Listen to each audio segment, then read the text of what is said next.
Whether you've played Ark for years or you're just starting out, you've definitely had moments where you wanted to express your feelings about the game.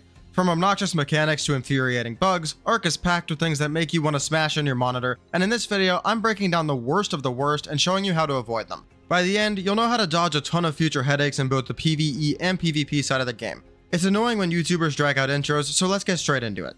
At number 1, I have whistling follow all on your base and having every creature around you follow you. This is obviously really annoying. It takes forever to put all your creatures back into place, especially if you're in a breeding area where all your creatures are perfectly aligned to be out of the way. Luckily, there's two really easy solutions to this problem. First of all, you can just unbind J, which is the whistle follow all command if you're on PC. The more universal and probably better solution though is just to disable group following for commands for every creature in your base that you don't want to ever move.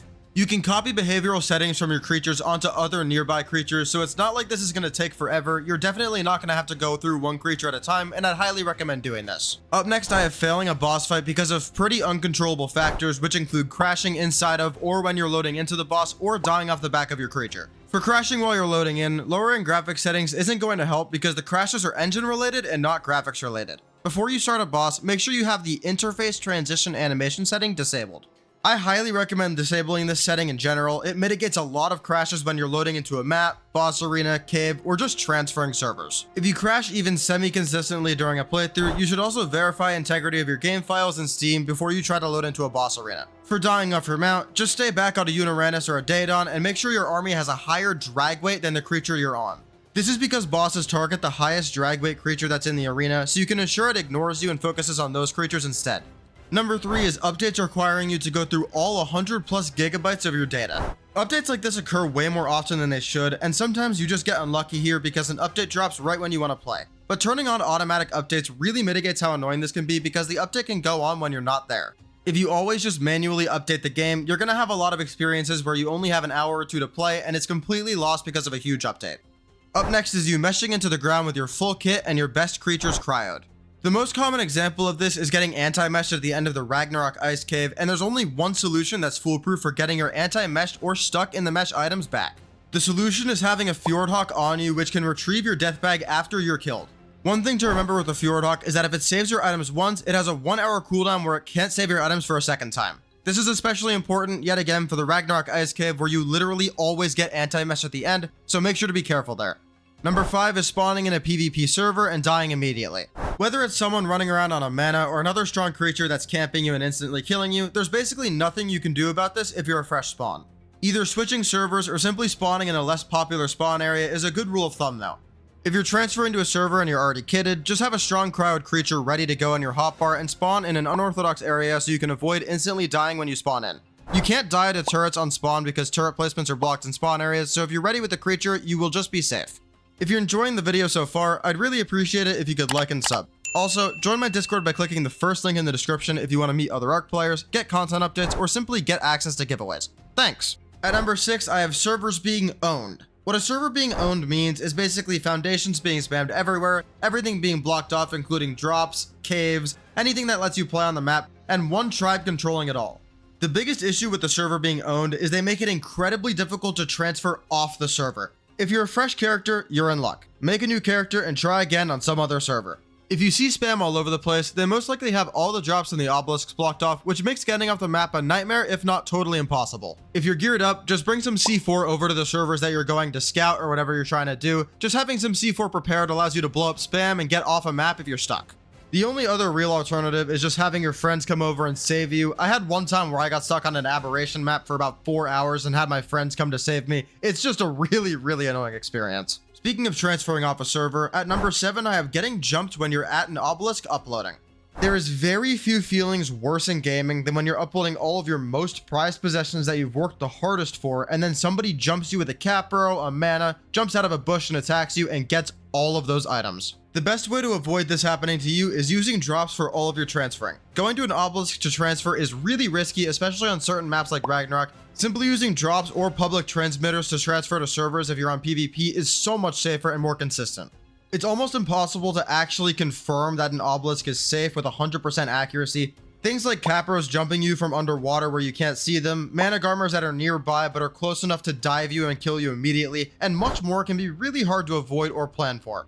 When pocket creatures like pocket gigas were a thing, this was even more dangerous, but it's still far too risky, especially when your items are so good and it's such high stakes. Number 8 is wild creatures nibbling on your unconscious tame. Even if you're able to stop these wild creatures from killing the unconscious tame that you knocked out, it's still way too late because the taming effectiveness has been completely ruined. This is easily one of the worst feelings in Ark when you get a really high level of a strong creature and you're going to have to let it wake up and then knock it out a second time. It's very obnoxious, but it is at least very avoidable. Just use spikes. If you care about the creature you're trying to tame at all, and especially if you care about the level of the creature you're trying to tame, using spikes should be the bare minimum that you're doing every time. Spikes are extremely cheap, deter almost all of the nearby PvE that could possibly try to grief you, and if something like a wild giga runs up on your tame as you're doing it, you're out of luck anyway. So just using spikes that prevent 95% of PvE from damaging your tame is the most efficient option for protecting your soon-to-be friend. Some creatures that are not your friends are the Pegamastics and the Ichthyornis, and them stealing all of your items in the early game is my 9th thing on the list. Just make bolas or projectiles in the early game as soon as you can. Ichthyornis have a really predictable flight pattern, and they die to a few shots from the boat very quickly. Sometimes you can get distracted by dealing with something else that's more pressing and you get pickpocketed without even noticing it or being able to switch your attention to the thief, but this is basically unavoidable and just super unlucky. Number 10 is another thing that happens in the early game, and this time it's dying during a note run. There's a couple of carnivorous threats that can really slow you down when you're doing a note run. This includes Troodons especially, Raptors, Carnos, and Therazinos if you're not worried about being too close. During a note run, it's important to get all the notes without dying because they stack in duration on top of each other. Another issue is that there is only one 4x note on the island note run, and having this 4x note active while grabbing the other explorer notes is crucial to getting the full amount of XP. Basically, if you die during a note run, you're better off making a fresh character and relogging into the server to try the note run again. The solution is simply to be aware of your surroundings and pump points strategically. If you want your character to end up with a lot of movement speed or stamina, pump those stats first instead of pumping something like weight first. This is because the extra speed and stamina will help you get through the note run more consistently, and you can simply pump the weight or HP later after you already have the XP. Pumping HP is also not useful during the note run because it doesn't give you more HP immediately, it just gives you more max HP. Just plan your character's overall stats before the run and front load the mobility boosting stats first to make the note runs much easier. Up next, I just have jellyfish and eels. Getting killed by jellyfish or eels is just such a frustrating experience because you're completely helpless when they're attacking you. If you're in the early game underwater, be careful and don't go on super deep or extended underwater missions to avoid being stun locked by these threats. Taming an Archelon, Basilosaurus, or Tuzoteuthis is the only consistent solution to not get stunned by these annoying creatures. Even if you're being attentive on a different creature, eels are fast and will eventually find a way to sneak up on you at some point, so being careful can only go so far. Another thing that really helps is turning off the fog with the command r.fog_0. This will make it way easier and clearer to spot these threats ahead of time. If you're going on an underwater farming mission with a Dunkleostis or an angler, the solution is a bit different. For the Dunkleostis farming a lot of oil or metal, bring a stun immune creature to get you out of a pinch, or just bring a huge army of other creatures that can kill these eels and jellyfish before they die.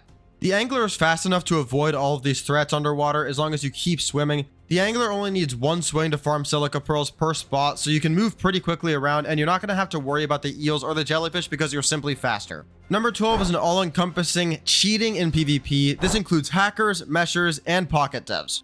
Sometimes dealing with these can be next to impossible, but you can deal with cheaters in a few ways. If someone is meshing your cave base, use a tech railgun to shoot them through the wall. If someone is aimbotting and you're in an overworld PvP situation, pocket turrets, fobs, soakers, and riot shields are all decent ways to mitigate their effects. And if you're dealing with pocket devs, either just ignore that tribe and try to leave them alone so you don't have to deal with it, or just give up after you get banned. For those curious, pocket devs are basically when a tribe has a developer of the game that either plays with them or aids in them taking over servers. There's absolutely nothing you can do about this. I've been banned for it. Other YouTubers like XFibo have been banned for it in the past. It's just a sad reality of the official PvP side of the game. The best solution to this is to either play PvP servers on official that aren't enforced by snail games, or just to play unofficial PvP or PvE with fun challenges. At number 13, I have corpse markers and death beacons not appearing when you respawn. Having a Fjordhawk on your shoulder is, yet again, the best solution for this because it simply brings back all your items to you once you respawn, so you never actually need the corpse marker to find your old stuff.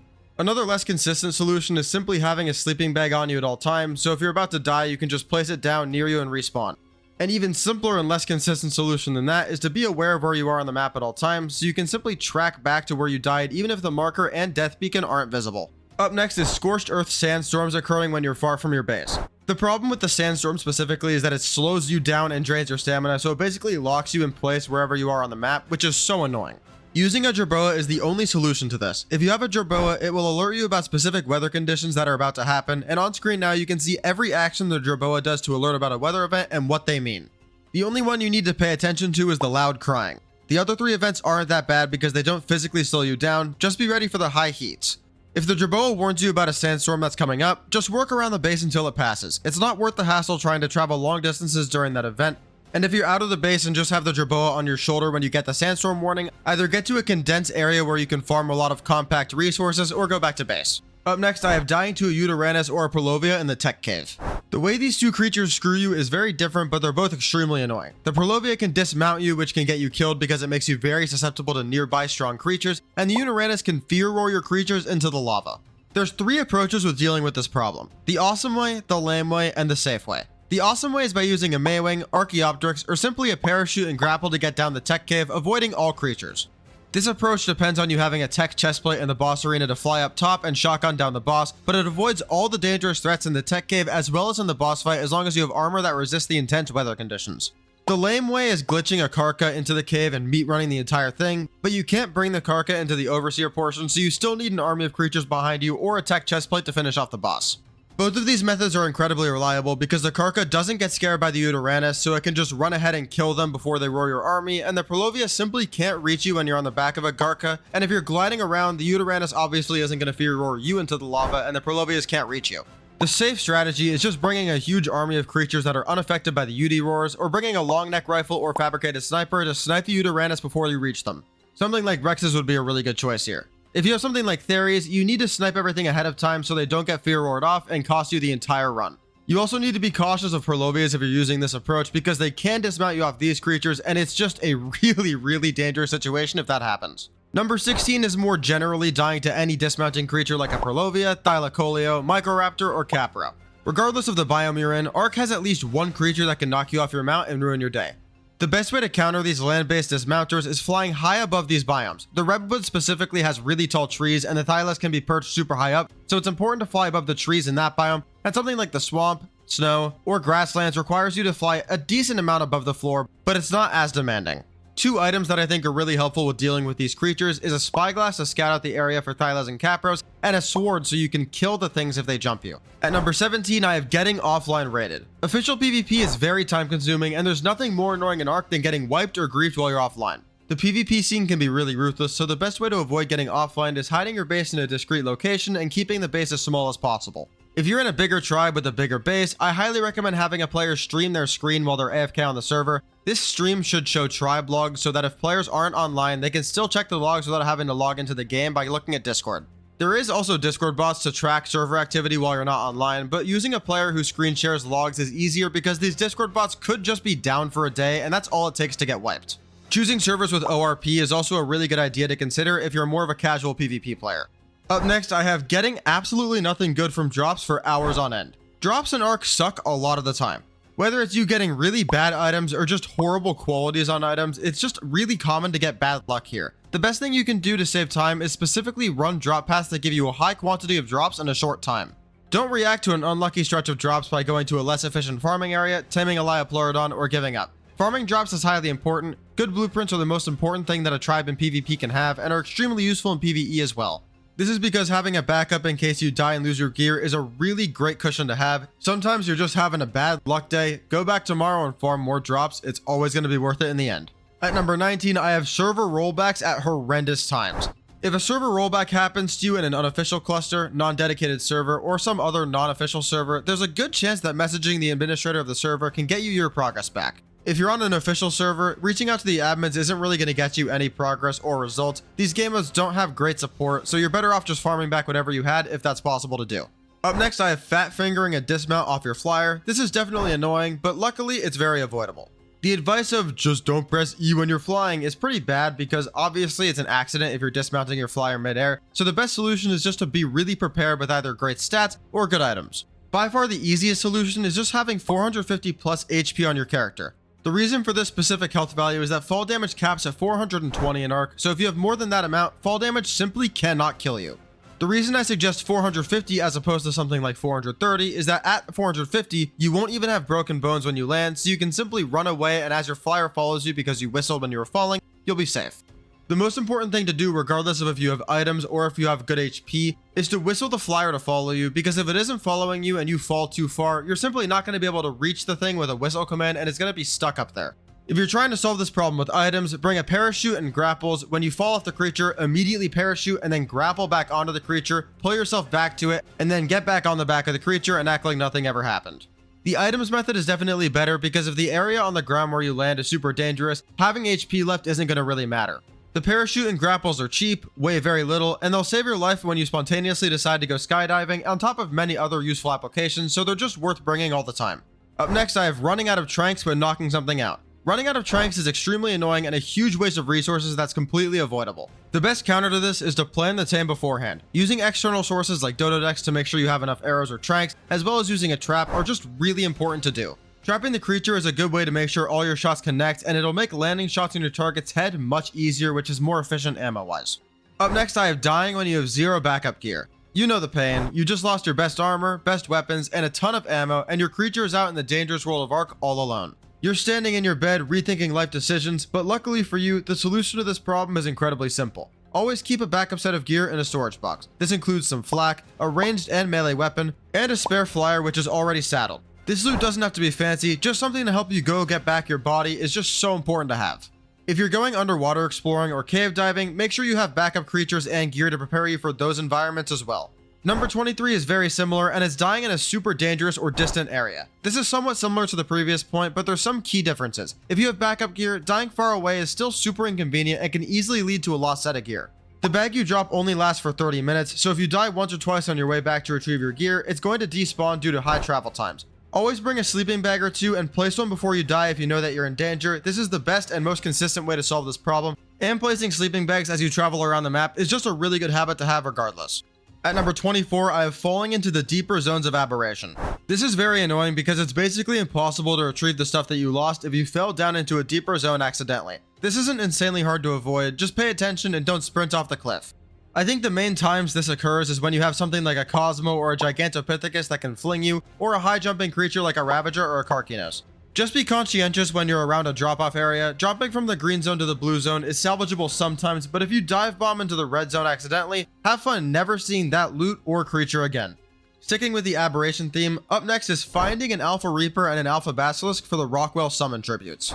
Killing both of these is required for the Alpha Rockwell boss summon, and it's absurdly annoying. They refuse to spawn a lot of the time, and my best advice if you ever see one of these during a playthrough is just kill it, even if you're not strong. Even if it costs you a couple creatures, it costs you a life or two, a lot of gear, whatever it takes, just kill it if you see it. Do not let the opportunity pass you by if you have any choice. The best place to find the Alpha Reapers from my experience is the surface biome, and the best place to find the Alpha Basilisks is in the green zone. The Alpha Karkinos is also not super easy to find, but you generally will find one in the blue zone across a playthrough if you farm metal in that biome.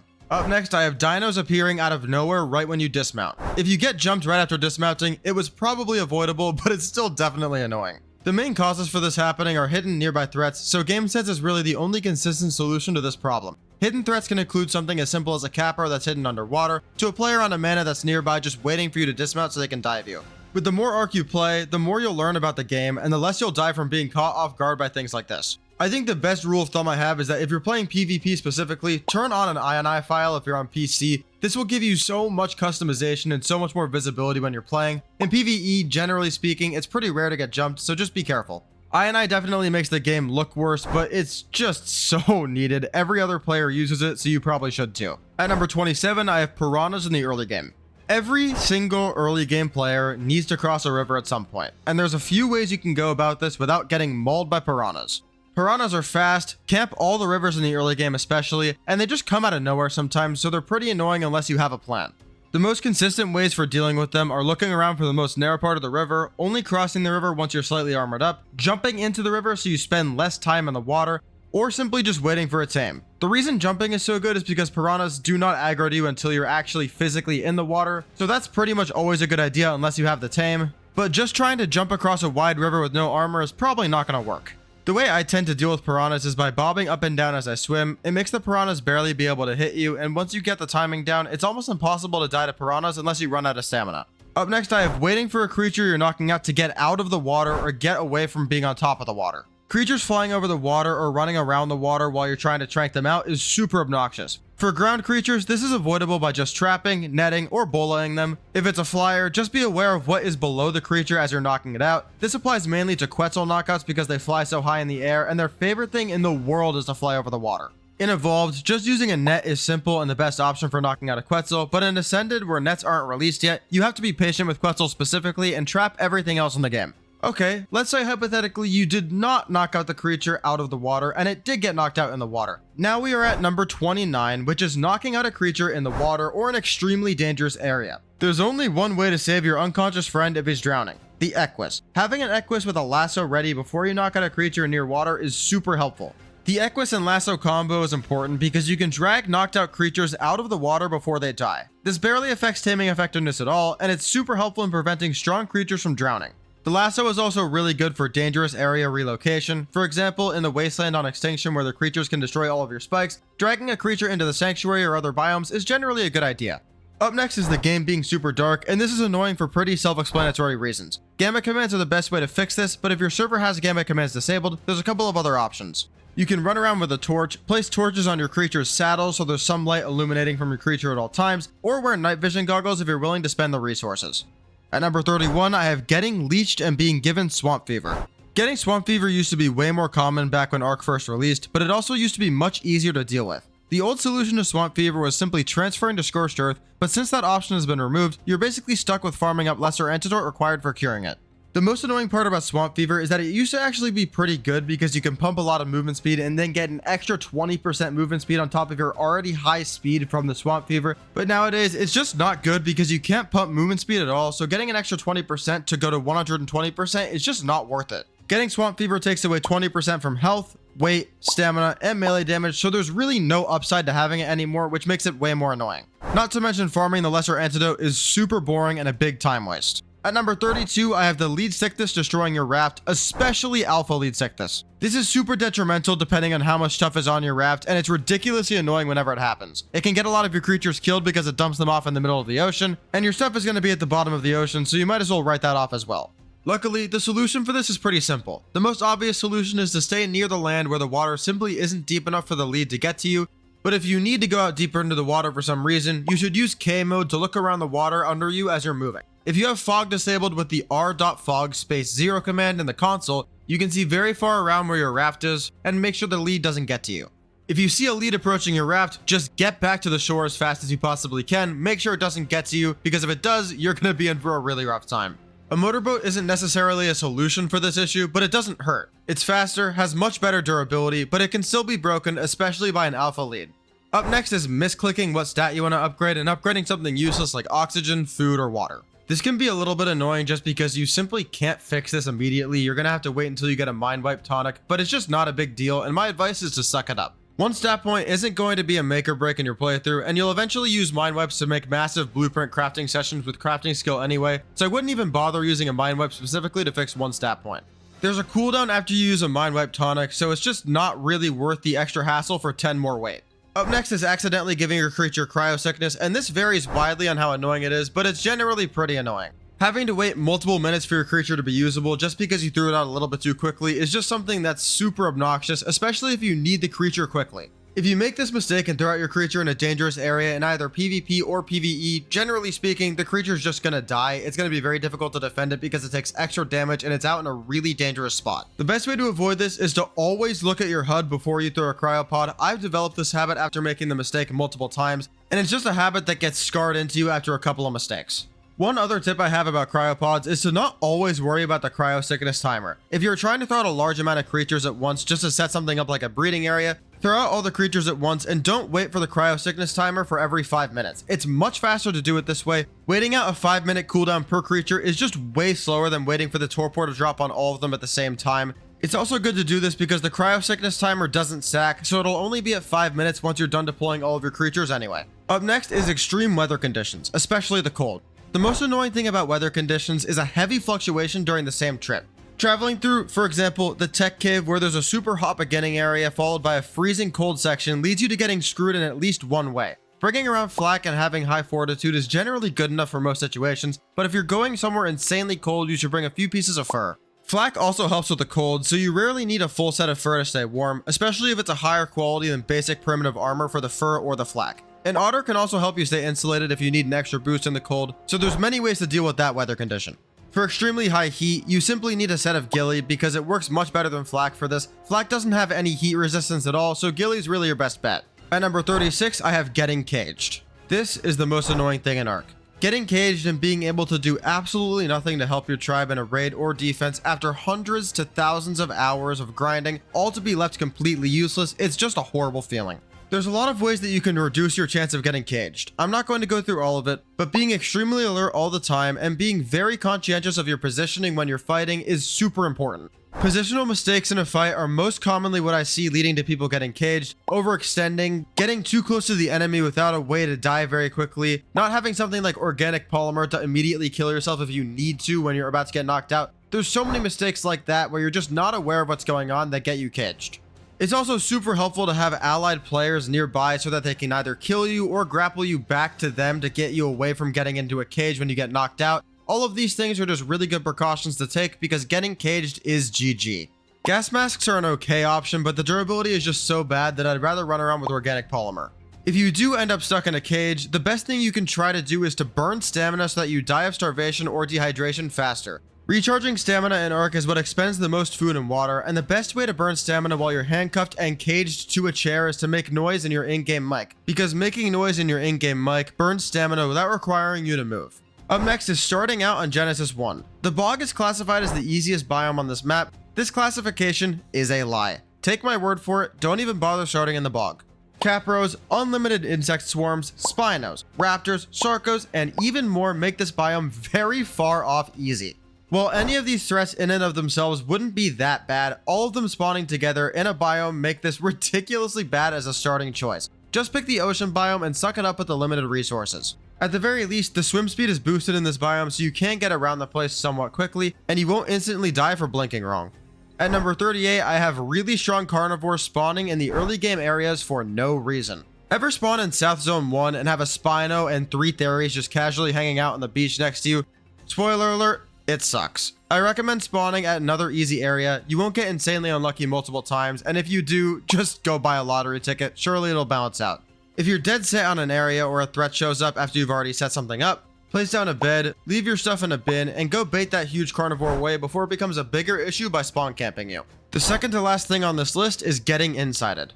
This is probably the hardest thing to avoid in the entire video. If you aren't the person in charge of your tribe, it's basically entirely out of your hands. If you are in a leadership position in your tribe, push for all members that get added to be very trusted before getting added, and make sure they have multiple vouchers or at least one very experienced player's vouch. Even more importantly than the vouchers, make sure that the new members in your tribe have limited permissions. This will prevent anyone that isn't an 100% trusted player from ruining your base or taking your best items or creatures. Admin rooms that are in your base and are locked for all non-owners are a must-have. These rooms contain crucial breeders and fertilized eggs, the highest important blueprints, your spare gear, and generators that power the base. You should also have internal turrets in the admin rooms. You can have multiple admin rooms if you need generators across the base or want to spread out your loot, but make sure there's internal defenses in those rooms too, just in case any non-trusted member gets in. You should also make it so that your new players don't have access to editing turrets, so they can't just turn off your base's defense. If somebody is insiding and the worst they can do is steal a couple of creature lines, that's not as big of a deal as if they completely wipe your base from the inside. And last, but certainly not least, finding low levels for a creature you need. Looking for high levels can quickly become an entire gaming session. Level 5s everywhere, high levels of creatures that you couldn't care less about, it can just get really obnoxious. There's 2 ways to go about this. One of my best tips is to not be so greedy. Certain creatures are worth taming even if they're a low level just because of the utility they provide. Of course, going back to tame a higher level at a later date is worth it for many reasons, but if you can't find a level 150 RG, don't waste hours on it, just tame the level 90. Creatures like the RG, Anki, Dodic, and a couple of others are just so useful for the utility they offer that it's not worth waiting for a 150 on all of them because it'll just slow you down. If you're really stuck on looking for a level 150, which is understandable in a lot of situations, kill a lot of the creature you're looking for if you're not finding the high levels to reset the spawns, or use the command Destroy Wild Dinos. Well, that's my list. If you enjoyed, I guarantee you that you'll enjoy the video on screen now where I list off 25 resource harvesting tips and tricks I always keep in mind as I play through the game. See you there. Peace!